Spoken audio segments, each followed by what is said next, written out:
Welcome to Penrose Learning, where we make understanding easy. You start by opening Chrome and working from the exact profile where Find It Pro appears. Once signed in, turn off sync so changes don't propagate to other devices. This prevents reinstallation.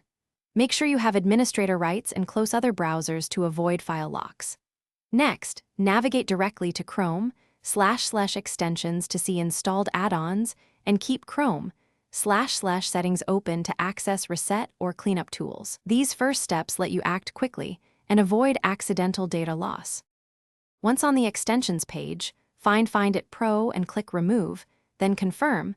That eliminates the active extension. Make sure to go to Settings right arrow Privacy and Security right arrow Site Settings and clear any site-specific data or permissions the extension used, because leftover data can persist. After that, run Chrome's cleanup tool or a reputable anti-malware scanner to catch any companion processes or registry entries. If you use multiple profiles, repeat removal there so the extension is gone everywhere.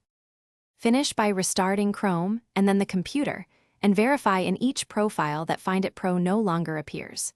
If the extension returns or behaves persistently, reset Chrome settings to default or create a fresh profile and migrate bookmarks.